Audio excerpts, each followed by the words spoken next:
At long last, we get to see Thorfinn again in our real time. I'm pretty sure it's been about 6 or 7 months since Thorfinn, the main character, has been in the story. And this is quite the reintroduction. This is the kind of chapter that truly reminds me why I love Vinland Saga. Not that I need a reminder, it's not like that feeling ever leaves me. And in all honesty, I think the chapters have been pretty spectacular for at least the last year and a half, you know?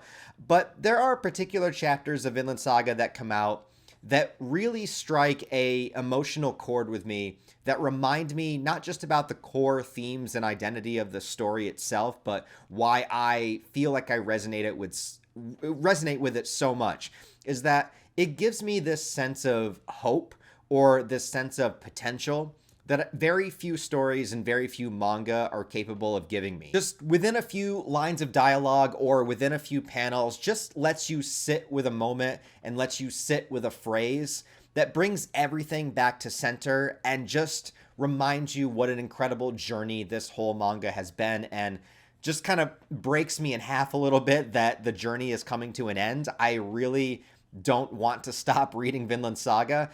Not that I'll stop reading it, but you know what I mean. The story, the final chapter is on the horizon. And I think this really cements it in a couple of different ways that we are right about at the end.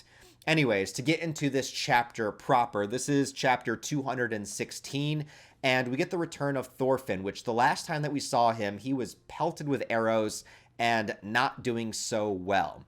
Well, it seems like here he has woken up within another one of his dreams, or visions, or perhaps it is the reality. I don't know. It's always been a little bit of a question in Vinland Saga if there is something truly spiritual going on when Thorfinn kind of communicates with, sees visions of the afterlife or sees the corpses of the people that he's hurt. Is that actually visions of them in hell? Is it just his own trauma? I like that it leaves it a little bit vague. But here, he wakes up and he sees a bunch of people that he has either killed in the past or been the catalyst for their downfall. We see this character, this soldier in the helmet, which is, I believe, the guy that Thorfinn beheaded in the very opening of the manga in order to bring the head to Askeladd, which was his condition for having a fight with Askeladd. Askeladd was like, if you bring me that guy's head, I'll have a duel with you. I'm pretty sure that's this guy. We see the old woman that took care of Thorfinn when he was a boy for a little bit, that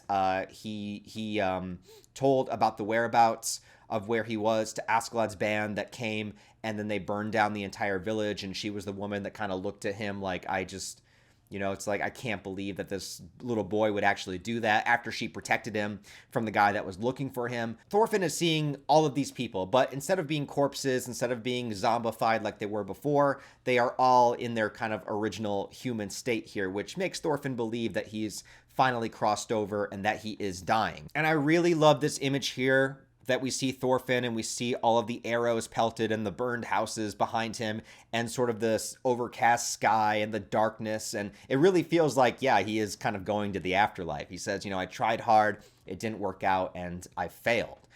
And how many times has Thorfinn felt like that? How many times do we feel like that in our own lives? Like we try, like Linkin Park once said, we tried so hard, we got so far, but in the end, it doesn't even matter. Or does it? And Thorfinn feels like all of these people are disappointed in him. He wanted to put them all to rest in Vinland. He thought things were going well, and things just did not turn out the way that he had hoped, the way that he had dreamed. And in all fairness, yes, that is true. It seems like his dream, his vision has crashed right in front of him despite all of the work that he's put in. But he is thinking about it in a way that's not entirely true. The man begins to speak back to him, or at least communicate in some way, and talks about how his monument has fallen, but he needs to pick it back up. And that it was no failure. You set sail, you began a long journey. The ship has set out on a 1,000-year voyage, which is the title of the bulk of chapters that we're in right now, the 1,000-year journey. Along the way, there's nothing to see, nothing to fear. You just need to start rowing. So to me, when I look at this and I think about, the title of these chapters and what this means moving forward, is that, yes, Thorfinn may have failed in this particular moment. Things did go in a direction that he had never intended, and disaster has struck. People have died, tragedy has befell them, and, there's no taking that back, right? But this is not a journey that is going to be solved in 1 year, in 2 years, in a decade. This is a 1,000-year journey. Thorfinn is one man, and one person can strike a significant influence in the world and begin to change things. But one man alone cannot change the way that humanity acts in its naturalistic way, but also within our societies, in opposing ideals, in opposing religions, in opposing lands. Like, it is literally impossible for one person to change that in one lifetime. But this is not a journey of a lifetime. This is a journey of many lifetimes. This is the 1,000-year journey. And I think that what Yukimura is getting at within this chapter is that Thorfinn is a very important piece of this puzzle to help move things in a better direction. And Thorfinn has been able to change many people's lives based upon his influence.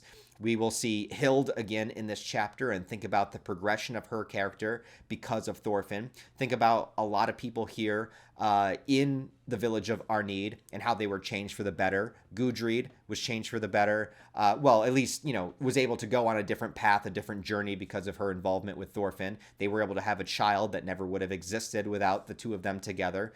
And I think that Thorfinn is putting way too much on his shoulders, as if thinking he is the only person that can bring about this great change to the world, when in fact he is one piece of a much larger puzzle that goes far beyond him as a person. It is something that needs to be worked on and progressed over thousands of years, over multiple decades, over multiple lifetimes, until hopefully getting to a better place. Now, we know in our real world now, we're not even in that better place yet. But every once in a while, we do get these figures, these particular people that help inspire, that help motivate, that can push things forward just a little bit more, and they become a bit of an icon. And I'm thinking that the story is saying, because, it's not going, I don't think it's going to deviate too far from actual history. And so we can't have Thorfinn just create this utopia and everything is perfect, right? It can't end that way. But I think that what the story can do is show us how important and how impactful one person's ideas can be if they don't give up on them, if they persevere, if they go through their own challenges in order to get there, and how they affect the world around them. Even if they can't change the world, they can create a spark. And that spark is way better than nothing. And I think that here Thorfinn believes that he's a failure because he wasn't able to accomplish his goal, when really, in order to accomplish this goal, it's going to take thousands of years. Anyways, with that long rant done, let's get into the actual story here. Thorfinn awakens. He is not dead.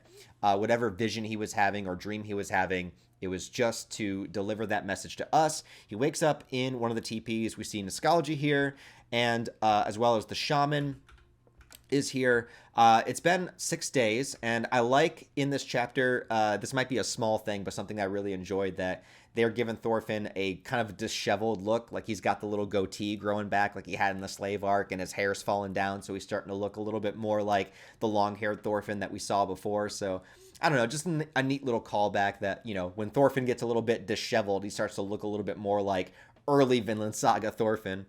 But these characters are here, and they talk about how he got hit with the arrows. We see Hild, she is here as well. And I was wondering here, when Thorfinn woke up, if they were going to do the kind of thing like at the end of, the Hunter exam arc in Hunter x Hunter, where Gon wakes up and they're like, oh yeah, everything already happened. The finale of the contest happened, so here's the explanation. I was kind of just thinking, like, the fact that Vinland Saga is going to end soon, and we know it's going to end soon, and Yukimura has been talking about it's going to end soon.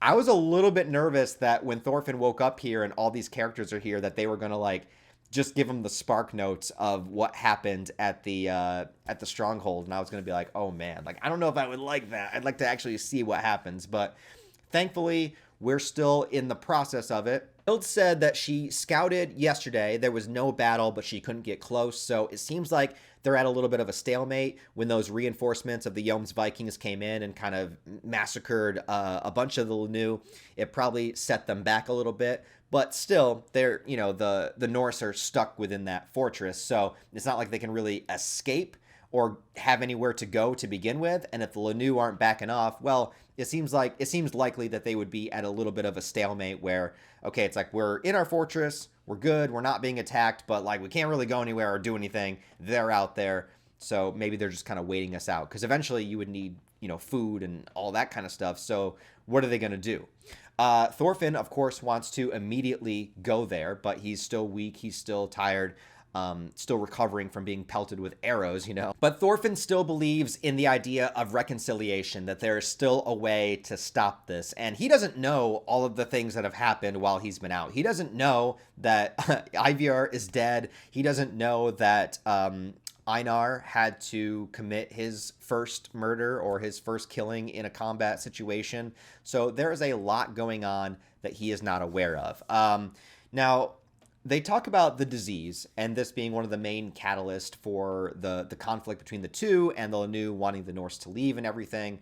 And he's like, Thorfinn's like, I'm going to try to find a way to solve this situation, to which the shaman says, you told me that you were going to leave, so were you lying about that? And Thorfinn, being the guy that he is taking responsibility for the disease in itself, even though it's not his fault whatsoever, and he's vowing to find a way to cure it.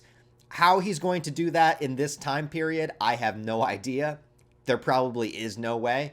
But that is what he wants to figure out. He wants to figure out a way that we can make this better. That way he can return someday and not have the threat of the disease cause the division between them. So once again, he's trying to solve all the world's problems just himself, which is a futile attempt, but something very inspiring nonetheless. And the shaman says some interesting things here, which is what he has believed, that coexistence is impossible. It's like our ways of living are different, our cultures are different, our gods are different, and this is true in humanity, and this is what causes a lot of war and conflict over history, right? But Polmuk points out that they were actually doing okay at first. It was a little bit rocky, but they were able to find some coexistence for a while until, the shaman saw his vision and came at Thorfinn with an axe, which kind of fucked up everything. There's a lot of little different factors that screwed up everything. I mean, there was that. There was, Ivar bringing the sword. There were so many little things. There was the disease. And that's what I like about it. I like that it doesn't really point the blame at any one character. It is a combination of events, which is complicated. And that usually is like life and like humanity and like real wars and real conflict that we've had in our real world, is that it very rarely ever boils down to one person's fault or one thing.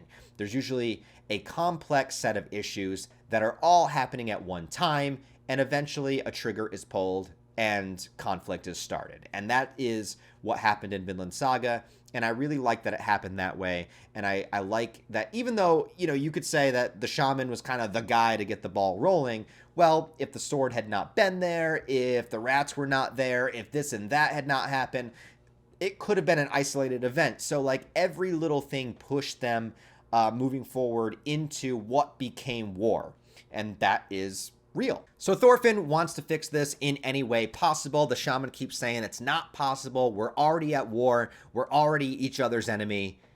And it sets up for this. No, I have no enemies. Right there. It's done. It's done. End the manga. Actually, don't. There's more shit we gotta do. It brings us back to the central point, what started everything, the words that Thor said to Thorfinn, and this ideal that he has to hold strong in order to fulfill whatever this destiny is that he has. He has no enemies. Even through it all, even through them attacking him, even through getting pelted with arrows, even through the conflict that he sees, he does not view them as an enemy. He views the problems at hand as what they are. There's a disease here. Okay, I need to try to find a way around this. I need to try to find a way to fix this. There's conflict happening over at the fortress. Maybe I can get there. Maybe I can talk to them. There are things happening here that he understands. When he was in that situation where he was being attacked, all he was doing was just defending his own life. He was not setting out to fight anybody for real. Like he was, quickly knocking them out.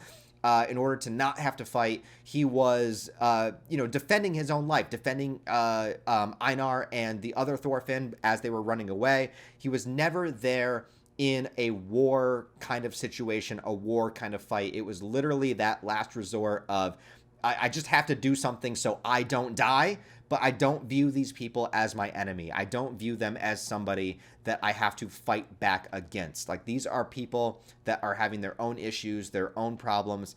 They are blaming us for something that is out of our control. We need to find a way out of the situation, and taking every single circumstance, every single situation as its own individual scenario in order to try to figure out.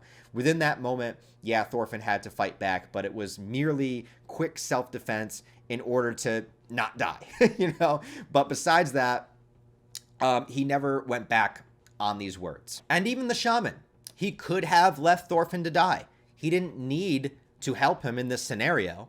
He knew that things got out of hand as well.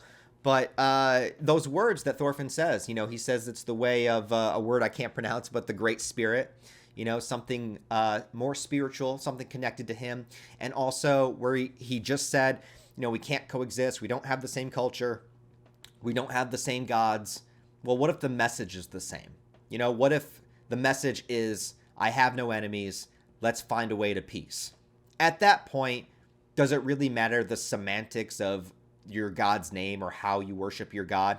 Probably to some people it does. But in this scenario, this is the thing that connects them as opposed to divide them. And here we go. We are leading to the shaman kind of coming around and figuring out that maybe he was wrong about this, or at least maybe he can help the situation as well. And we leave on a cliffhanger, which I'm assuming we are going to be heading towards the final confrontation of the manga, which, as I have theorized, and I still believe, the final confrontation of the manga will be Thorfinn versus Einar. However, it will not be a fight, not a physical fight. It might start that way. So I do believe that's what we are heading towards, is this confrontation between those two characters, the two friends that now have opposing ideals, that want different things in this moment. I do believe that maybe similar to real life history, they will eventually leave Vinland. They won't be able to return because Thorfinn will inevitably not find the cure to the disease. But this is, like I said, a stepping stone. It's a spark of a 1,000-year journey. Now, when it comes to their confrontation, there's a couple of things that I think may happen here. I do think it might start physical, or it might start as a verbal communication. Einar will be filled within his rage. There might be a sense of a physical conflict between them, but I think the majority of it will be a discussion. And I think that this will cement the themes of Vinland Saga, being able to bring this to an end through words as opposed through physical violence. And I think it'll kind of encapsulate pretty much everything that the story's been trying to say. There's an interview in one of the Vinland Saga physical volumes, I forget which one, where Yukimura is talking about the creative writing challenge of making a character face down these threats without having to resort to physical conflict. And I think if there's anything to kind of end Vinland Saga with, it's going to be the full culmination of that. It's going to be Thorfinn fixing this problem just on his words and ideals alone. Now, that doesn't mean that Thorfinn will make it out of this alive necessarily. There could be something that happens that ends in a horrific tragedy that might win Einar over to his side, but maybe there's, a stray arrow from somewhere else. Maybe there's something. There is still a high possibility that Thorfinn will not make it out of this manga alive, or maybe some of our other characters as well. I don't think we are done with this battle, but I do think the final confrontation between Thorfinn and Einar will be mostly a spoken one. Now, as for how much more of Vinland Saga is left, I really don't know. It seems like Yukimura, every single time I've seen him say something, it's that, oh yeah, it's super close to the end, super close to the end. But that could mean 10 chapters, it could mean 15, it could mean 20.